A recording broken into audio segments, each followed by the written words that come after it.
My name is Helena Vance. I worked for almost 3 years as a sommelier for Chef Alberto de la Vega, and if there's one story I'll never forget, it's the dinner he threw for 12 millionaire investors on an island in the middle of the sea. This isn't some movie script. I was there. I served the wine. I saw everything with my own eyes. And to this day, I think that if someone told me this story, I'd think they were lying, but they wouldn't be. It really happened. It all started on a Monday. I was still living in New York, but I'd been working for Alberto for a while. He was always a genius in the kitchen, but completely out of his mind. He only did what he wanted, never took orders from anyone. That morning, he called me into his office. I got there, and he was tapping on a tablet, with the sea displayed on the screen, a private island. "Helena, do you trust me?" was the first thing he said. I laughed, because, with Alberto, trust was relative, but I said yes. "Here's the deal then," he said. "I'm going to host the greatest dinner of my life, and it's going to be there." And he pointed to the tablet, an island in the middle of nowhere, white sand, palm trees, a dark blue sea all around. A dinner. Where, chef? On an island, woman. An island all to ourselves. 12 men are coming, the biggest investors in the country, the real players. Banking, finance, construction. Some look like saints, others not so much. So far, it just sounded like a chef's crazy stunt to get attention. But then he dropped the bomb. "And with each course, I'm going to expose their dirty laundry." I stopped. "What do you mean, chef?" He turned the tablet again. Now it wasn't a beach on the screen. It was documents. Screenshots of bank accounts, contracts, email exchanges, photos. "Helena, all these people make millions by screwing others over. One runs a pension scam, another over-invoices public works, another launders money through crypto. I've gathered proof, and every dish will be a course and a revelation. I swear, I was speechless for about 10 seconds. And are you going to kill them?" I asked, not sure if I was joking or not. He laughed. "No, woman, I'm not a murderer, but I'm going to destroy their peace of mind. And if they don't agree to settle the score, these videos go to the press." I should have gotten up and walked out, but I stayed, because deep down, I was also angry at those people. People who appear on magazine covers saying they help poor children, but make millions disappear from the government. And then he dropped another bomb. "And you, Helena, you will serve the wine. You will stand there, watching, as if it were just another fancy evening." The following week, he flew the entire team on a private jet to Miami. From there, we took a helicopter to the island. When I landed, the sea wind hit me in the face. The island was beautiful, white sand, a dark green sea. But the dining hall set up there looked like something from a movie. A giant tent, white curtains, hanging chandeliers. Everything swayed in the wind, but it was sturdy. In the middle, 12 brown leather chairs, a round table, a white tablecloth, crystal glasses. Alberto was in the center, checking everything. He put a hand on my shoulder. "Tonight's the night, Helena. Tonight, the truth will be served." I started arranging the glasses. The sound of the sea was loud, but what was louder was my heart, because up to that point, it could all have just been theater, but I knew it wasn't. I had already seen the flash drive with the videos. I saw ugly things, men in suits laughing about embezzling funds, another talking about bribing an inspector, things you can't unsee.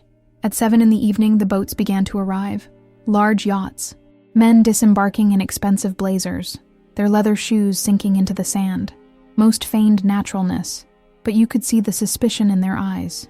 People at that level don't go to dinner on an island without knowing why. I served champagne, smiling. One of them, a Dr. Pierce, pulled me aside. "Is this dinner just for networking, or is there a hidden agenda?" I played dumb. "It's just a dinner, doctor. The chef wants to toast to new times." He looked me up and down, suspicious, but he let it go. When the 12 were seated, Alberto finally appeared, dressed in white from head to toe. He looked like a cult leader. He clapped his hands once. Everyone fell silent. The sea roared outside. The candles flickered. "Gentlemen," he said, "thank you for coming. Tonight, every dish you eat has a story, and the story is yours." The men's faces changed instantly.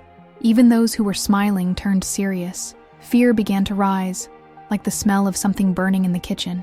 And then I thought, there's no turning back now. My name is Helena Vance, and if you're hearing this, it's because I'm finally letting out what's been stuck in my throat since that night. I'm going to tell you what happened after Chef Alberto clapped his hands and said that every dish would have a story, and that the story belonged to those who were there.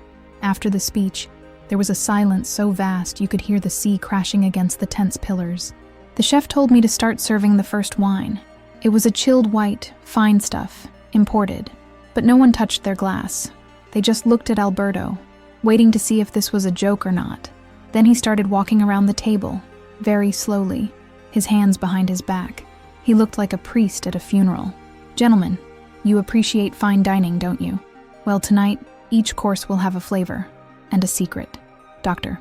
Pierce, the one who was already suspicious, shifted in his chair and said, Alberto, what's going on here?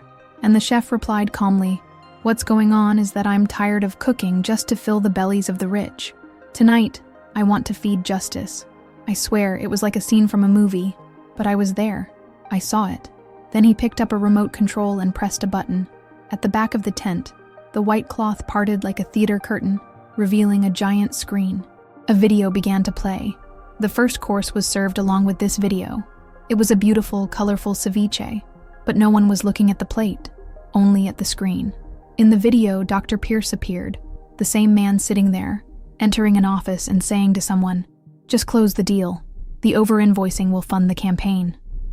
He shot up from his chair, red-faced. This is doctored footage. Are you crazy, Alberto? Alberto replied, I have the originals. If you like, I can release them to the press this very evening. Or we can settle this here, over dinner, talking. The other investors started fidgeting in their chairs. One of them even tried to leave, but 2 security guards closed the tent from the inside. I felt my stomach lurch, because even I, who knew the plan, wasn't sure if this would end in gunfire. Dr. Pierce sat back down, but he looked like he was about to have a heart attack. Alberto said, calm down, doctor. This was just the appetizer. I served the second wine, a full-bodied red. One of them, a Mr. Harding, a big name in real estate, tried to make small talk as I filled his glass.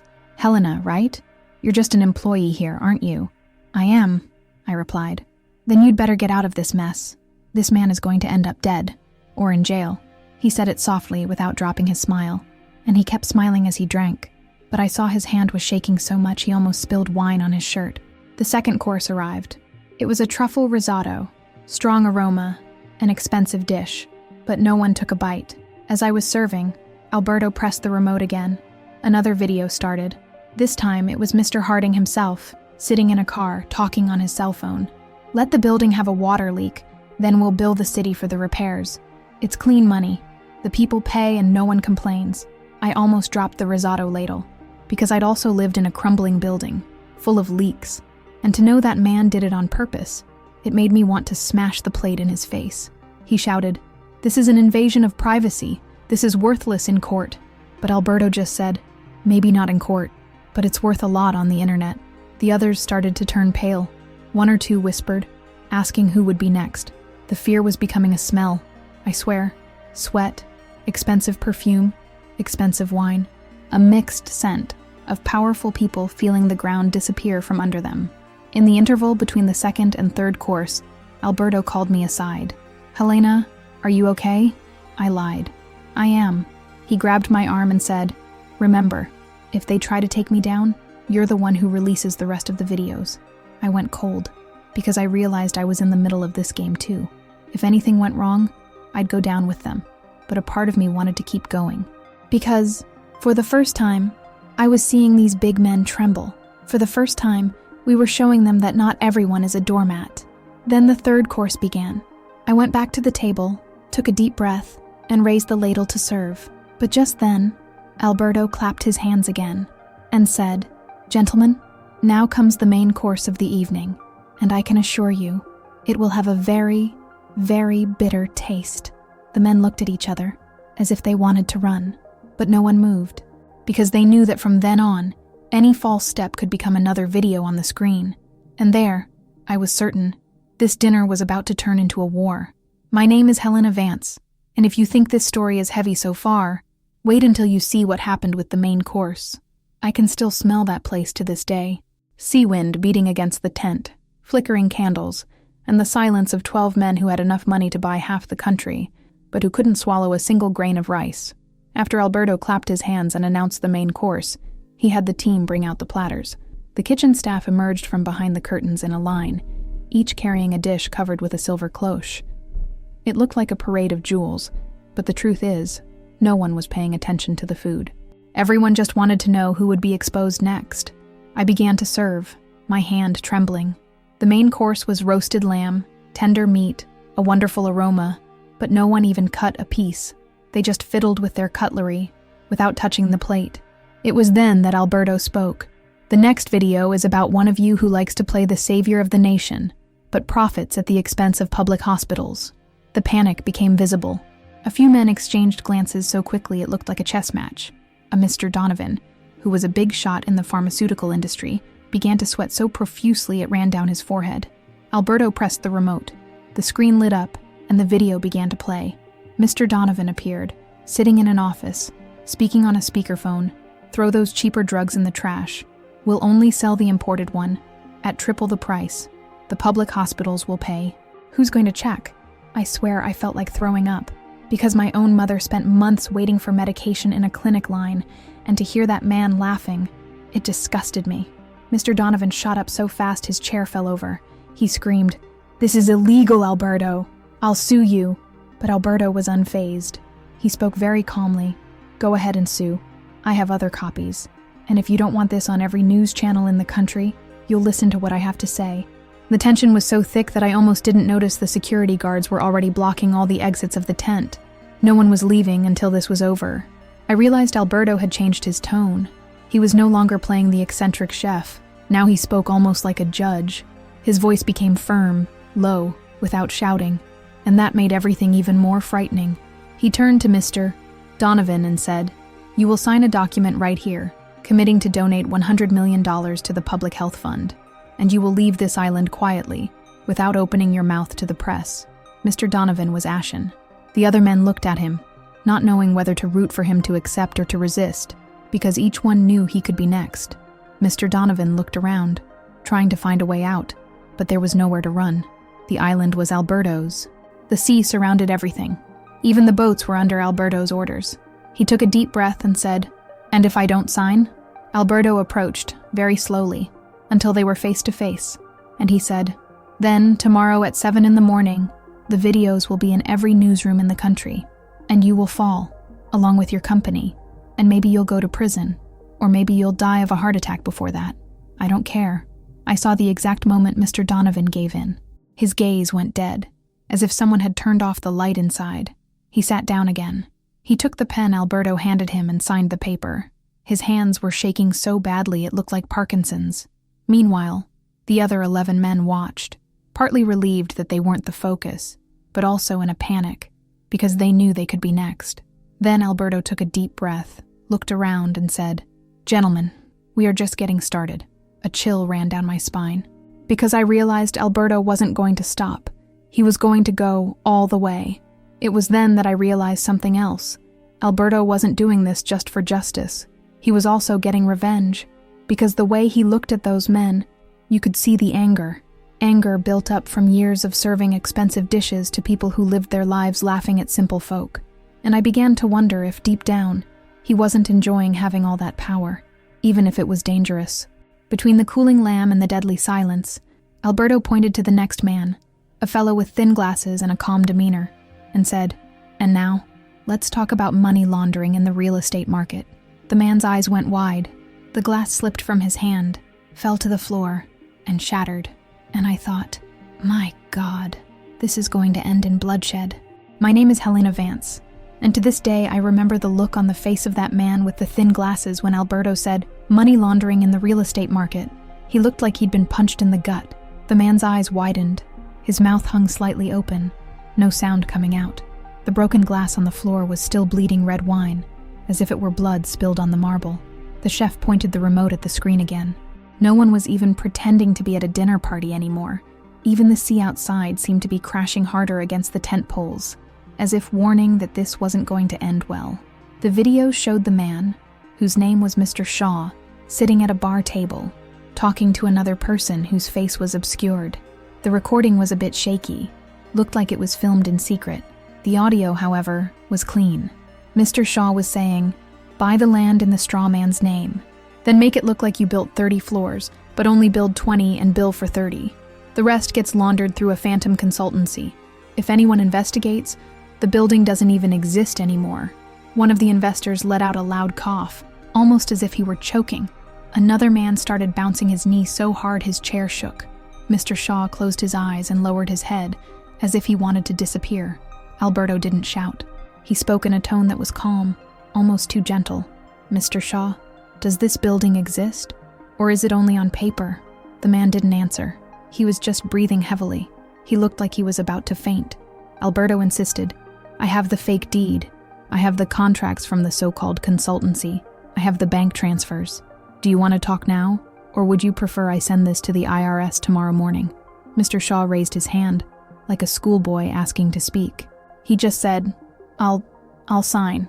Alberto clapped his hands twice. An assistant came quickly with the folder. Mr. Shaw signed without even asking what it was. When he handed the pen back, his hand was shaking so much that the folder's cover slapped against the table. The other men began to whisper among themselves. It was no longer just fear of the chef. Now, they were afraid of each other, because each one could have a finger in the other's shady deals. When that video ended, Alberto had the plates cleared. No one had eaten a thing.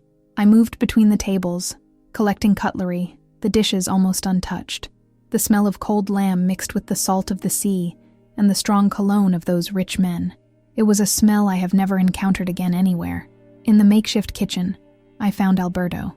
He was leaning against the counter, staring at nothing. His hand was trembling a little too. I asked, "Are you okay, chef?" He looked at me with a weariness I had never seen in him before. He said, "They thought no one would ever have the courage to confront them. Today they learned they are not untouchable. But I'm tired too, Helena. I'm very tired." I tried to say something to comfort him, but nothing came out. I went back to the dining hall. When I returned, I saw that some of the men were exchanging hidden messages on their phones, but Alberto had already thought of that. 2 security guards appeared out of nowhere and collected all the devices. Alberto announced, "From now on, no one communicates with the outside world until dinner is over." A man with a gray beard, who hadn't said anything until then, protested, "This is false imprisonment." Alberto replied, "No, you are free to leave, but if you do, your video will be on the internet in less than 5 minutes." Silence. No one got up. Alberto then said, "Next course will be light, a small salad, but the video is heavy." As the team brought the platters, Alberto looked directly at the gray-bearded man and said, "Let's talk about the teacher's pension fund." The man's eyes went wide. He started to stammer, I have nothing to do with that." But Alberto had already pressed the remote. The video started. The man appeared saying, "If we make the investment look solid, the press won't even look twice. We'll drain the money from the fund. The deficit will be left for the government. The government will raise taxes. The blame will fall on whoever is in power. And we disappear." I felt my stomach churn. Because my mother is a teacher, I thought of her, underpaid, with no raises, working in a broken-down school, while these men planned to siphon off her money. The gray-bearded man started to cry. He tried to stand up. Alberto slammed his hand on the table. "Sit, or your video goes straight to the nightly news." He sat. He lowered his head, crying. And then I realized that this dinner wasn't just about revenge. It was about making these men, for the first time, feel the fear of losing everything. I continued to serve the salad, but no one touched a fork. Some of the men were pale. One of them even threw up behind a curtain.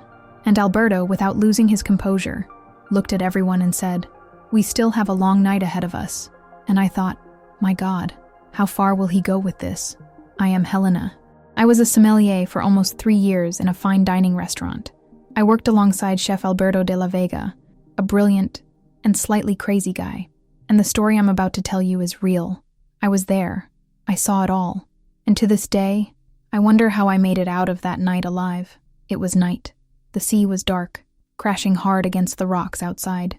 The only light came from the candles on the long table, in the middle of that white tent set up right in the center of the island. The wind swayed the curtains and made the flames flicker, casting shadows on the faces of 12 men in suits who were pretending to be relaxed. But you could see that no one there was at ease. Everything was too beautiful. Immaculate white tablecloths, exquisite glasses, The good smell of food mixed with the salt from the sea. But the mood was something else. You could feel that something big was about to happen. I was there, serving the wine, and watching everything. I worked with Chef Alberto de la Vega for years. He was always an eccentric guy, a genius, but with ideas that would make any normal person want to run. And that night, I knew he had gone too far, because that dinner wasn't just a dinner. It was a settling of scores. The story began a few weeks earlier. I remember the exact day because it was raining heavily. I walked into his office and found the chef sitting in front of a laptop, all excited. "Sit here, Helena," he told me, pointing to the screen. "I'm planning a dinner no one will ever forget." I laughed. With him, every week there was something that no one would ever forget. But then he showed me the pictures of the island, a private island, in the middle of the sea, just palm trees, white sand, and a dark blue sea. "I'm going to make the best dinner of my life there, just for 12 guests. He said this with a strange smile. "And each dish will tell a secret." "What do you mean, a secret?" I asked, already suspicious. He turned the laptop again. This time it wasn't pictures of food or the island. It was a bunch of spreadsheets, scanned documents, photos from meetings, powerful people. "These guys here go around saying they're saving the country, but they're hiding dirty secrets no one can imagine. I've gathered proof, and I'm going to serve up each one along with the food." I was speechless. "Are you going to threaten them, Chef?" I asked softly. "I'm not going to kill anyone, Helena. I just want them to pay what they owe. They need to feel fear for the first time in their lives." Cut to 2 weeks later. We took a helicopter from Miami to the island. When I stepped out, a gust of wind so strong almost blew my hat off. The structure Alberto had commissioned was something out of a movie. A huge, all-white tent, set up on a solid floor so it wouldn't sink into the sand. Loose curtains billowed in the wind, and inside, everything was arranged like a 5-star restaurant. Except all around there was no city, no neighbors, nothing, just the sea. At 7 in the evening, the yachts started to arrive, men getting off the boats, each one looking more serious than the last. They wore expensive suits, shiny watches.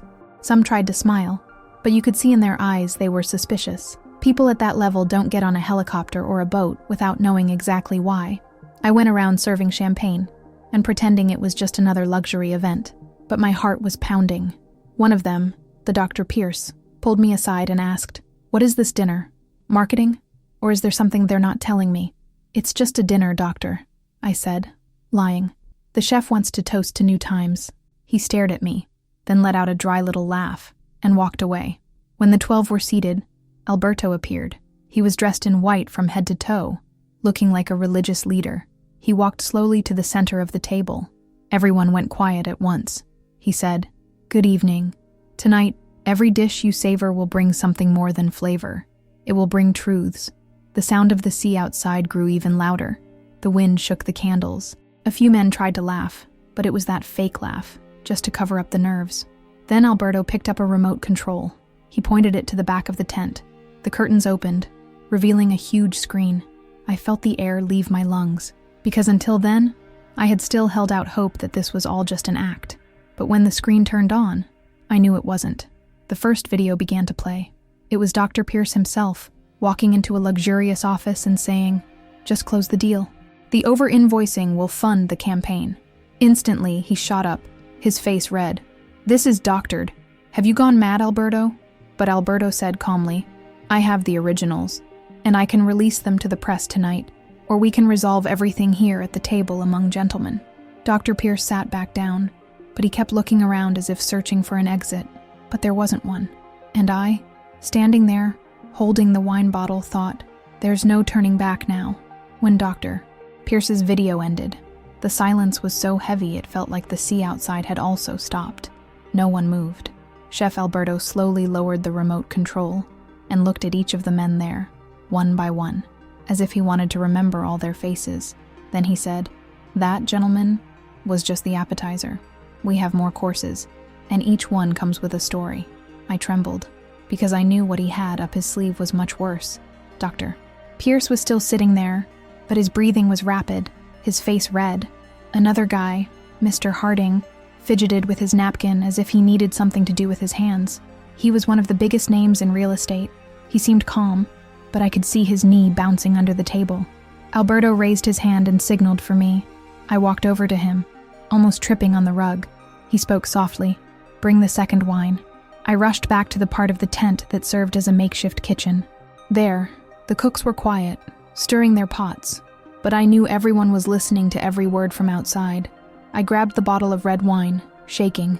When I returned, I began to fill the glasses. Mr. Harding smiled at me, but it was a weak smile. He leaned in and whispered, "You're just a waitress, aren't you? You have nothing to do with this. There's still time to get out of here." I didn't know what to say. I just shook my head. Alberto cleared his throat. Everyone looked at him. His voice came out gentle. "Gentlemen, you know the real estate market moves billions, and that sometimes certain maneuvers are made to increase profits." Mr. Harding started to speak. "I have nothing to hide, Alberto. This is turning into a farce." But before he could finish, Alberto pressed the button on the remote. The screen lit up. In the video, Mr. Harding appeared inside a car, talking on his cell phone. His voice was clear. "Let the building have a water leak. Then we'll bill the city for the repairs. It's clean money. The people pay and no one complains." I felt my stomach churn, because I used to live in a building that was always full of leaks, and knowing someone did that on purpose made me want to cry and smash the wine carafe in his face at the same time. Mr. Harding stood up, slamming his hands on the table. "This is an invasion of privacy. You can't use this." But Alberto just crossed his arms and said, "Maybe it's not valid in court, but it's valid on the internet," and things spread fast there. One of the other investors, Mr. Shaw, started shaking his head, as if he didn't even want to hear it. Meanwhile, the tent's security guards were already on alert. 2 big guys, arms crossed in front of the canvas that served as a door. No guest was leaving there anytime soon. Alberto raised his glass without drinking. He said, "Mr. Harding, you will do the following. You will sign an agreement to donate $100 million to public housing funds. Otherwise, this video will be in every newsroom tomorrow morning." Mr. Harding's shoulders slumped. He looked like a deflated puppet. He looked around, but no one said a word. They knew that if they defended him, they could be next. He took a deep breath and said, almost in a whisper, "Give me the damn paper." Alberto signaled, and one of his assistants brought a black folder. Mr. Harding signed, his hand shaking so much he almost dropped the pen. When he finished, he threw the pen on the table as if it were something dirty.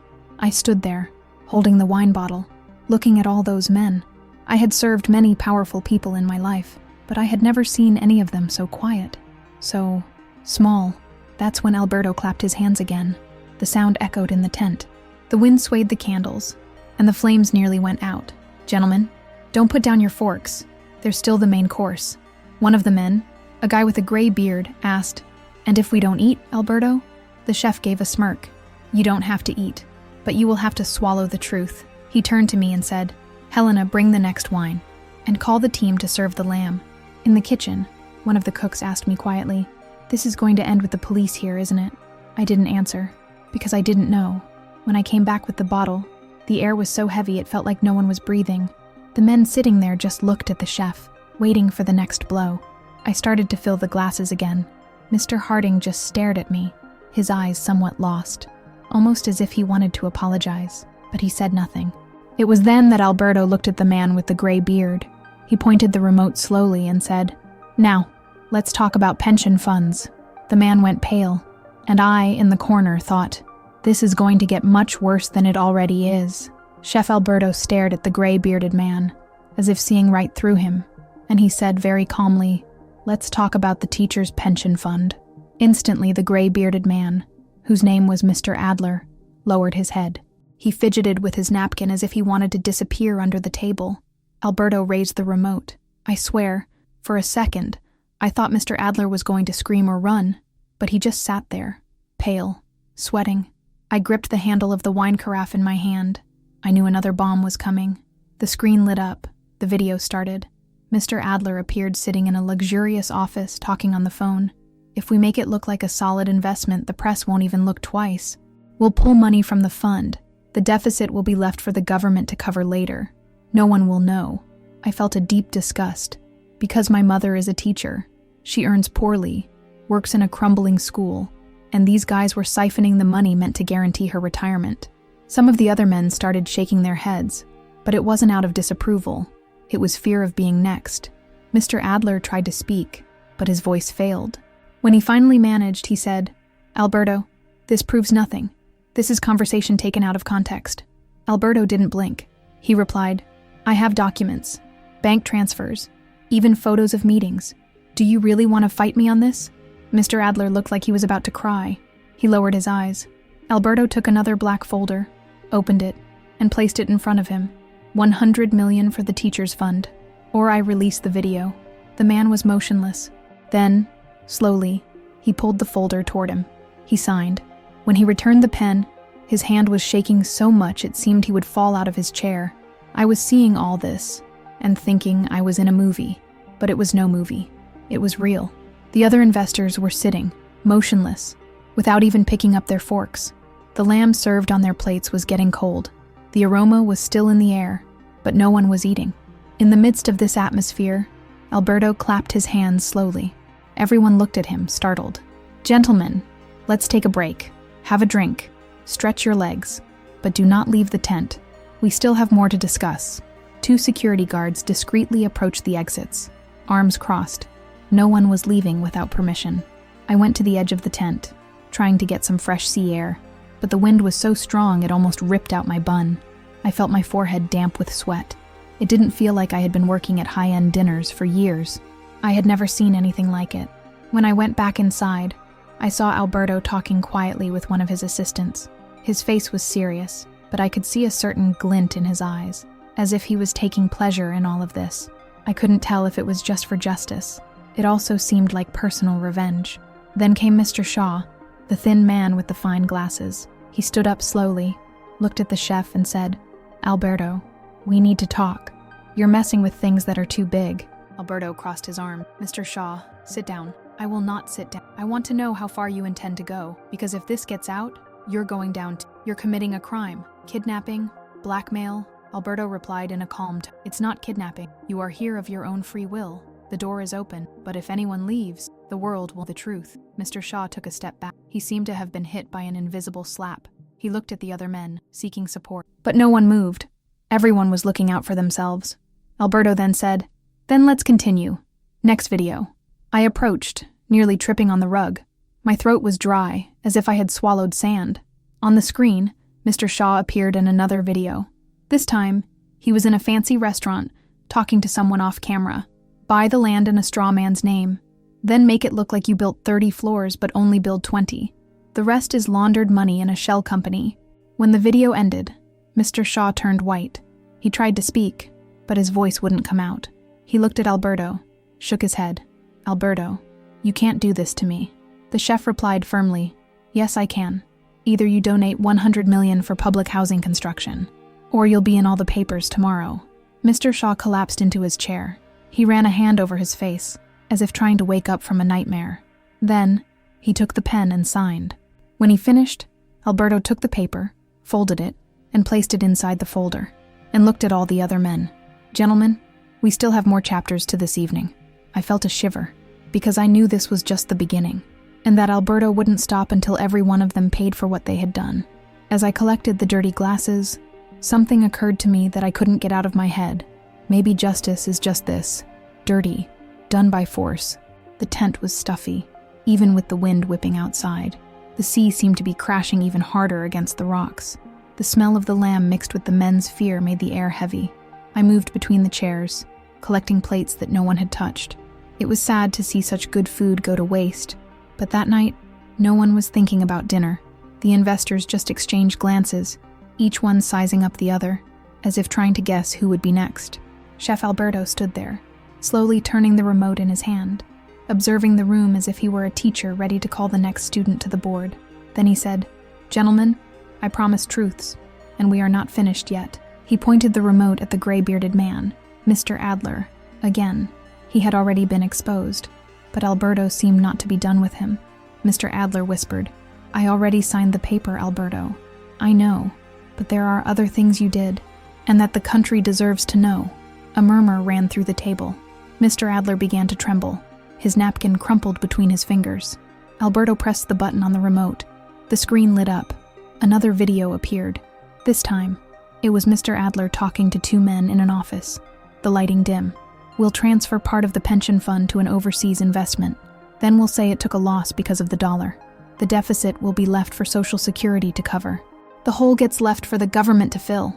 I felt the anger rise in my chest, because I knew teachers who worked until they were sick, and their money was becoming a scheme for these guys. Mr. Adler began to cry for real, his face red, tears streaming. He tried to speak, but his voice faltered. I had to. It was political pressure. Alberto just shook his head. You all have justifications, but none of them erase what you've done. The atmosphere got so heavy that even the cooks in the back stopped stirring their pots. They would just steal a quick glance at the screen, and then look away. I stood there, holding the tray, wondering if I should keep serving or just drop everything and leave. But there was nowhere to run. The island was in the middle of nowhere, and I couldn't swim. Then Alberto said loudly, "We'll take a quick break. 10 minutes. You can compose yourselves. But remember, no one leaves this tent." One of the investors, a short, heavy-set man, raised his hand. "And if I want to leave now?" Alberto smirked. "You can leave, but if you step outside this tent, your video goes straight to the nightly news." The man swallowed hard and sat back down. The tent fell silent, just the sound of the sea outside and the billowing fabric. I went to the kitchen, trying to hide from the tension for a bit. I leaned against the stainless steel counter and closed my eyes, but Alberto appeared there too. He looked at me with his serious face and said, "Are you holding up, Helena?" I shook my head. "I don't know, Chef. I've never seen anything like this." He took a deep breath. He looked tired. "I've never seen it either, but someone had to do this. They played with the lives of millions of people. Now it's their turn to be afraid." I returned to the dining hall. The men were scattered. Some were pacing the narrow space of the tent. Others sat, staring blankly into nothing. One of them, Dr. Pierce, the first to be exposed, approached me. He spoke quietly, not meeting my eyes. "Alberto's bluffing, isn't he? These videos aren't going anywhere. He just wants money." I looked at him closely. I saw that he wasn't so sure of what he was saying, and I replied, "I don't know, Doctor, but so far, everything he has promised, he has shown." He walked away, running a hand through his hair, nervous. After a few minutes, Alberto clapped his hands once more.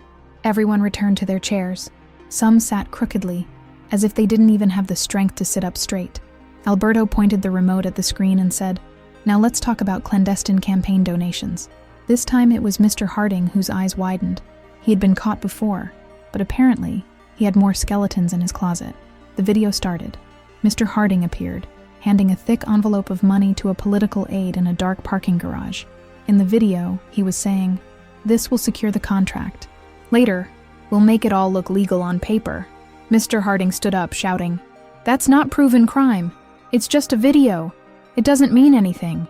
Alberto replied coldly, "It may not mean anything in court, but it means a lot in the court of public opinion. And that's where you die first." I had never seen such a powerful man become so small in a few seconds. Mr. Harding fell back into his chair, his face in his hands. Alberto signaled. The same assistant brought another black folder. "Mr." Harding didn't even protest this time. He took the pen and signed the document inside. I continued to serve the wine. My hand was still shaking, but I started to notice something strange. Some of those men were beginning to look at Alberto not just with fear. There was also a certain respect, as if he were the only one there with the courage to speak the truth. And that's when I thought, maybe the chef's greatest power that night wasn't even the videos, but the fact that he no longer had anything to lose. The tent was stuffy, even with the wind whipping outside. The sea seemed to be crashing even harder against the rocks. The smell of lamb, mixed with the men's fear, made the air heavy. I moved between the chairs, collecting plates that no one had touched. It was sad to see such good food go to waste, but that night no one was thinking about dinner. The investors just exchanged glances, each one sizing up the other, as if trying to guess who would be next. Chef Alberto stood there, slowly turning the remote in his hand, observing the room as if he were a teacher ready to call the next student to the board. Then he said, "Gentlemen, I promise truths, and we are not finished yet." He pointed the remote at the robust, round-faced man, Mr. Harrison. He had already been exposed before, but Alberto seemed not to have finished with him. Mr. Harrison whispered, "I already signed the paper, Alberto." "I know, but there are other things you did, and that the country deserves to know." A murmur ran through the table. Mr. Harrison began to tremble. His napkin crumpled between his fingers. Alberto pressed the button on the remote. The screen lit up. Another video appeared. This time, It was Mr. Harrison talking with two men in an office, the lighting dim. "We'll transfer part of the pension fund to an overseas investment. Then say it took a loss because of the dollar. The hole is left for Social Security to plug." I felt the anger rise in my chest, because I knew teachers who worked until they were sick, and their money was turning into a scheme for these guys. Mr. Harrison began to cry for real, his face red, tears streaming. He tried to speak, but his voice faltered. I had to. It was political pressure." Alberto just shook his head. "You all have justifications, but none of them erase what you've done." The atmosphere got so heavy that even the cooks in the back stopped stirring their pots. They would just steal a quick glance at the screen and then look away. I stood there, holding the tray, wondering if I should keep serving or just drop everything and leave. But there was nowhere to run. The island was in the middle of nowhere, and I couldn't swim. Then Alberto said loudly, "We'll take a quick break. 10 minutes. You can compose yourselves. But remember, no one leaves this tent." One of the investors, a short, portly man, raised his hand. "And if I want to leave now?" Alberto smirked. "You can leave, but if you step outside this tent, your video goes straight to the nightly news." The man swallowed hard and sat back down. The tent fell silent. Just the sound of the sea outside and the billowing fabric. I went to the kitchen, trying to hide from the tension for a bit. I leaned against the stainless steel counter and closed my eyes. But Alberto appeared there too. He looked at me with that serious face of his and said, "Are you holding up, Helena?" I shook my head. "I don't know, Chef. I've never seen anything like this." He took a deep breath. He looked tired. "I've never seen it either. But someone had to do this. They played with the lives of millions of people. Now it's their turn to be afraid." I returned to the dining hall. The men were scattered. Some were pacing the narrow space of the tent. Others sat, staring blankly into nothing. One of them, Dr. Pierce, the first to be exposed, approached me. He spoke quietly, not meeting my eyes. "Alberto's bluffing, isn't he? These videos aren't going anywhere. He just wants money." I looked at him closely. I saw that he wasn't so sure of what he was saying, and I replied, "I don't know, doctor, but so far everything he has promised, he has shown." He walked away, running a hand through his hair, nervous. After a few minutes, Alberto clapped his hands once more. Everyone returned to their chairs. Some sat crookedly, as if they didn't even have the strength to sit up straight. Alberto pointed the remote at the screen and said, "Now, let's talk about illegal campaign donations." This time, it was Mr. Harding whose eyes widened. He had been caught before, but apparently, he had more skeletons in his closet. The video started. Mr. Harding appeared, handing a thick envelope of money to a political aide in a dark parking garage. In the video, he was saying, "This will secure the contract. Later, we'll make it all look legal on paper." Mr. Harding stood up, shouting, "That's not proven crime. It's just a video. It doesn't mean anything." Alberto replied coldly, "It may not mean anything in court, but it means a lot in the court of public opinion. And that's where you die first." I had never seen such a powerful man become so small in a few seconds. Mr. Harding fell back into his chair, his face in his hands. Alberto signaled. The same assistant brought another black folder. Mr. Harding didn't even protest this time. He took the pen and signed the document inside. I continued to serve the wine. My hand was still shaking, but I started to notice something strange. Some of those men were beginning to look at Alberto, not just with fear. There was also a certain respect, as if he were the only one there with the courage to speak the truth. And that's when I thought, maybe the chef's greatest power that night wasn't even the videos, but the fact that he no longer had anything to lose. The silence inside the tent was so thick, it felt like it had a shape. It felt like a wall between every person sitting there. The men were motionless, just breathing deeply, trying to look calm, but the fear was stamped on their faces. Alberto held the remote like it was a weapon. He ran his thumb over the button, but didn't press it yet. He spoke, not shouting. "What I'm about to show you isn't just about stolen money. It's about how you protect each other, how you cover for each other, how you trade favors, and how none of you could stay clean if just one of you fell." I was standing near the table, holding a tray of wine glasses. My fingers were so tense the tray was shaking. Alberto continued, "I have audio, documents, even images of meetings in hotels, restaurants, offices. And it's not just you here. It's politicians, businessmen, lawyers, journalists, a lot of people the whole country knows." Mr. Croft, the tall, gray-haired man, spoke, trying to sound firm. "You think you're going to take down the whole system by yourself, Alberto? "You're not getting out of here alive," Alberto replied with a half smile. "Maybe I won't, but all of this is already scheduled to go live if I don't make it home tomorrow." Then he pointed the remote at the back of the tent and pressed the button. The screen lit up. It was a long video, full of clips. It showed snippets of conversations from several of the men present. People talking about over-invoiced contracts, about who to pay to get public works projects, about using NGOs to embezzle money.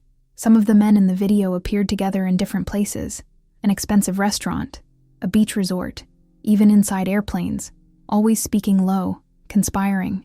I recognized several voices, even without seeing everyone's face. Some of the men in the room recognized themselves too. One even buried his face in his hands.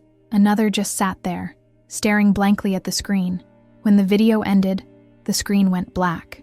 The wind outside seemed to have gotten even stronger. The canvas flapped so hard it made a loud noise. Alberto looked at everyone and said, "I didn't bring you here just to extort money from you. I brought you here to show you that, for the first time, you are not in control." Dr. Pierce slammed his hand on the table, nervous. "You're playing with fire, Alberto. If you release all this, you could crash the market.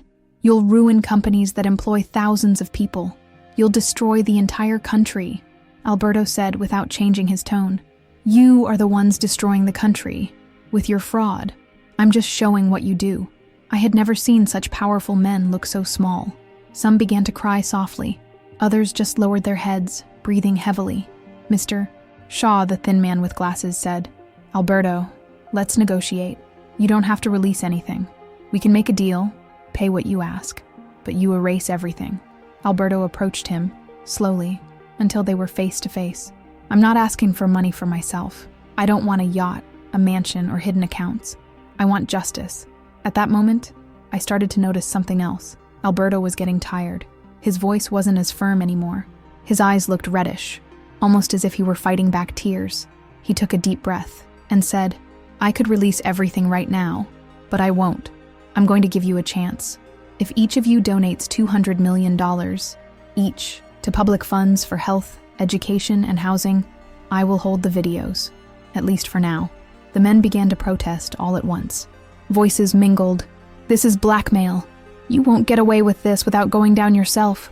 You'll ruin the whole market." But Alberto didn't shout. He just spoke softly. "It's not blackmail. It's justice. And now you're the ones who decide." It was then that something shifted in the room. Mr. Croft, who had been silent until then, stood up slowly. He looked at the other men and said, "Maybe it's better to pay. We can't fight this. If he releases everything, we're finished." Dr. Pierce retorted, "Are you crazy? You're going to give up $200 million? He won't release anything. He's bluffing." Mr. Croft replied, "And what if he's not? I don't want to see my face plastered on every newspaper in the country." While they argued, Alberto called me to a corner. "Helena, do you think I'm going too far?" I looked at him. I saw an exhausted man, but still full of conviction.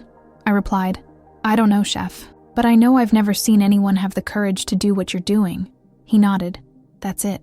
I just wanted them to feel at least a little of the fear they make so many people feel." And I thought, maybe in the end, Alberto just wanted someone to tell him he was doing the right thing.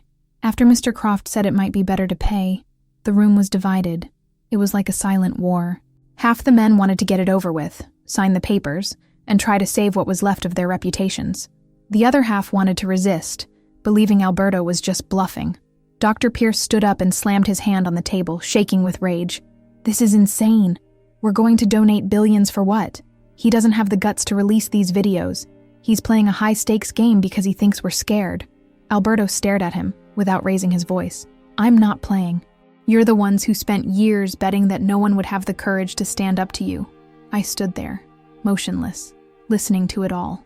I was holding a tray of empty glasses but could barely feel the weight.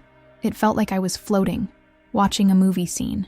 Mr. Shaw, the thin man with glasses, wiped the sweat from his forehead and said to Alberto, "If you release everything, it will be chaos. Companies will go bankrupt. There will be unemployment, a political crisis. Do you really think people will see you as a hero? They'll blame you for destroying the country." Alberto took a deep breath. He seemed more tired with each passing minute.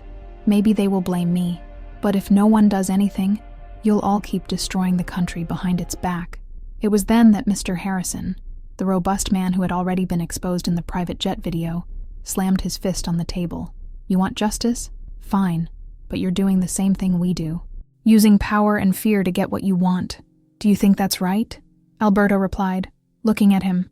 No, I don't think it's right. But sometimes it's the only language you understand. The room fell silent. The sound of the sea outside was so loud it was like thunder. One of the investors, Mr. Adler, started to cry again.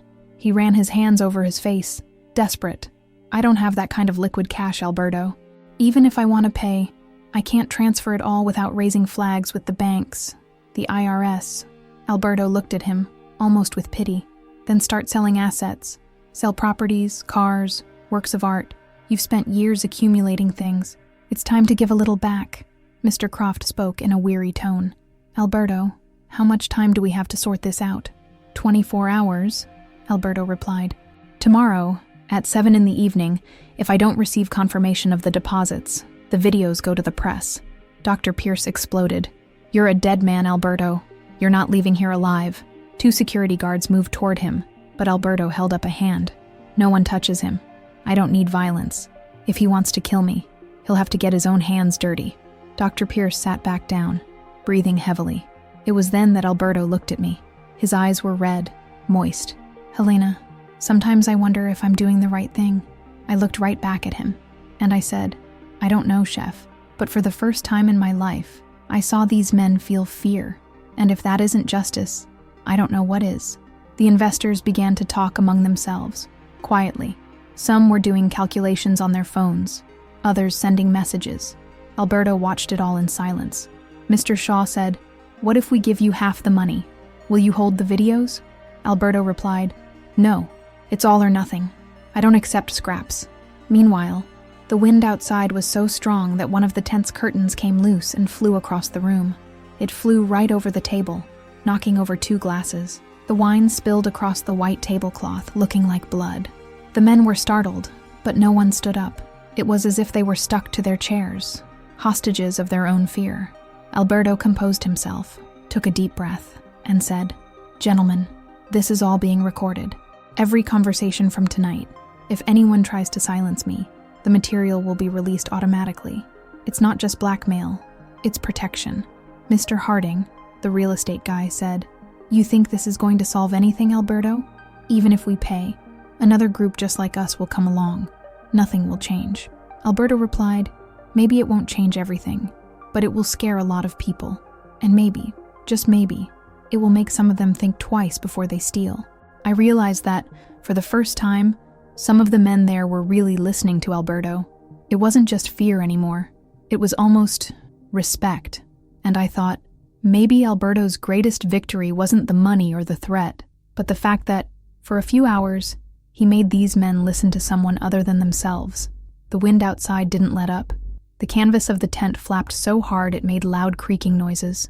The men were seated, their hands clasped in front of them, almost as if they were praying. Alberto walked slowly around the table. He looked exhausted, but still resolute. With each pass, he looked at the men's faces, as if searching for a sign of remorse. Mr. Croft spoke, in an almost whispered tone. Alberto, and if we pay, do you guarantee that no one will know anything? Alberto stopped walking. He looked at him very seriously. I can hold the videos, but I can't control who else has this information. A lot of people helped me gather this, and honestly, I don't know if I can stop all of them from talking. Mr. Croft ran a hand over his face. He looked even more dejected. So even if we pay, we have no guarantee at all? Alberto replied, No. The only guarantee you have is your own clear conscience. Doctor, Pierce exploded again. A clear conscience? You think that buys anything? You think we got where we are by being nice? You're finished, Alberto. What you're doing here is suicide. Alberto replied calmly, Maybe it is, but if I stay silent, I'll die on the inside anyway. The tent was so quiet you could hear the sound of the sea crashing on the rocks. Some of the men started to cry softly. Others just looked down, not meeting anyone's gaze. It seemed they had finally understood that there was no going back from this night. Mr. Harding spoke, his voice choked. You don't understand, Alberto. We're not monsters. We have families, children. You're going to end the lives of a lot of people. Alberto took a deep breath. He seemed tired, but he didn't hesitate. How many families did you destroy with your scams? How many people were left without jobs, without medicine, without homes, while you gave nice speeches on television? It was then that I realized Alberto's anger wasn't just about the crimes. It was personal. He spoke like someone in pain. He went on, still looking at Mr. Harding. When I was a child, my father died waiting for a bed in a public hospital. The bed never came. You know why? Because half the health budget had disappeared in over-invoicing, theft, corruption. Mr. Harding tried to say something, but Alberto held up a hand. No, now it's my turn to speak. I grew up thinking the rich were untouchable. Today I know they're just men like any other. Men who bleed, who cry, who are afraid. The wind grew so strong the candles almost went out. The canvas snapped with a crack so loud it made some of the men flinch in their chairs. Alberto continued, I'm no saint. I've made my own mistakes in life. But one thing I know, you've spent too much time thinking you had no master. Well, today you do. And it's me. Mr. Shaw, thin with glasses, spoke, almost in a whisper. And if we unite against you? Alberto laughed, but without joy. You'll never be able to unite, because you're all afraid of each other. One of you opens his mouth and the whole castle comes crashing down. I stood there, holding the wine carafe, not knowing what to do. I looked at those men and thought about everything I had seen. The expensive dinner, the chef yelling at his staff, the wonderful food going to waste. And now this, a bunch of powerful men, looking like scared little boys. For the first time, I felt sorry for them. Not for the money they were going to lose, but because they seemed to be realizing they weren't as important as they thought. Alberto then looked at everyone and said, I'm tired. I don't want to talk anymore. You have until 7 tomorrow evening to resolve this. Whoever doesn't pay will see themselves on television. He started to walk out of the tent. The men remained there, motionless, as if no one had the courage to get up. Mr. Adler asked, almost in a whisper, And after, Alberto, what are you going to do with your life? Alberto stopped at the entrance of the tent, turned and said, Me? I'm going to try to sleep. And tomorrow, if I'm still alive, I'm going to cook, because that's what I know how to do. And he left, leaving only the sound of the sea, the wind, and 12 men sitting there, wondering if they still had any way to save their own skins. As I collected the empty glasses, I thought, I think what really killed those men wasn't the fear of losing money. It was realizing that deep down, they were just like any one of us. The tent was nearly dark after Alberto left. The wind continued to howl outside, and the canvas flapped, slapping against the iron frame as if it wanted to break free for good. The men remained seated for a few minutes, in silence, not knowing what to do. Some looked at their own hands, others at the doorway through which the chef had left. The fear was still there, but now it was mixed with exhaustion. I began to clear things away slowly. The smell of cold food filled the air, mixed with the men's expensive cologne and the salt of the sea. A glass fell from my tray as I walked, but no one even turned to look. It seemed they were trapped in their own thoughts. Mr. Croft was the first to speak, his voice hoarse. He won't have the guts to release everything. This is just theater, Dr. Pierce retorted. And what if it's not theater? What if he really releases it? We're screwed. Mr. Shaw, who had been silent until then, said, I think he's serious. You saw the look in his eyes. It wasn't a bluff. While they argued, I started collecting the wine bottles, which were still almost full. Practically no one drank that night. I went to the makeshift kitchen, where the cooks looked at me with wide eyes. One of them asked, Helena, do you think he'll release the videos? I replied, I think he will, yes. If he feels he's been betrayed, he'll release everything. I returned to the dining hall. Some men were on their cell phones, trying to talk to lawyers, directors, government people, but the signal there was weak. Most of the calls dropped. Mr. Harding, pale, ran a hand over his face and said, If these videos get out, I'm not even going home. My wife will kill me. Mr. Adler lowered his head, almost crying. I don't even know how to look my family in the eye after tonight. I spent years saying I was an honest man. Mr. Harrison shook his head and said, You can all say what you want, but I'd rather lose money than see my face on national television. I'm going to pay. Mr. Croft retorted, You think that's going to help? Even if we pay, someone will leak this one day. I stopped near the table and said, almost without meaning to, Maybe it's not just about money. Maybe it's about you learning that you can't get away with everything. The men looked at me as if they had just noticed I existed. It seemed that, until that moment, I was just part of the furniture to them. Doctor, Pierce asked, in a bitter tone. And you, Helena? Are you on his side? I took a deep breath and said, I'm on the right side. The side of people who want others to stop suffering because of your greed. The wind gave another loud crack against the tent. It seemed like it would tear everything apart. Some of the men looked up, startled, as if it were a sign of something worse. Mr. Shaw sighed. I never imagined being in a situation like this. I thought I was above it all. I said, no one is above it all. Not you, not Alberto, not anyone. At that moment, I heard footsteps approaching the entrance. It was Alberto coming back. He was without his white hat, his hair messy from the wind, his face tired, but there was still a firmness in his gaze. He approached the table slowly. The men fell silent. They looked like children waiting for a scolding. Alberto said, You have until 7 tomorrow evening. I'm not asking for anything you don't owe. I'm asking for what's fair, for you to give back a little of what you've taken. Mr. Croft said in a thread of a voice, And after, Alberto? What are you going to do with your life? Alberto replied, I'm going to keep cooking. I'm going back to doing what I've always loved. But if I ever find out you've gone back to your old ways, I'll be back too. He looked at me, with a deep exhaustion in his eyes. He said, Helena, thank you for staying until the end. I replied, I only stayed because, for the first time, I saw someone tell them the truth. Alberto turned to the men. I'm no better than you, but tonight, I am the man you cannot buy. He left the tent for the second time. This time, no one went after him. The men stood there, looking at the open entrance, with the cold wind blowing in. As I finished clearing the dishes, I thought, maybe Alberto's greatest victory was this, making these men realize that, in the end, they are not so untouchable after all. All right, it's that time. If this story has you hooked, let's do the full ritual. Hit the like button to support the channel, subscribe so you don't miss a beat, and ring that bell to be the first to know what's coming. Your opinion is golden, so drop it in the comments below.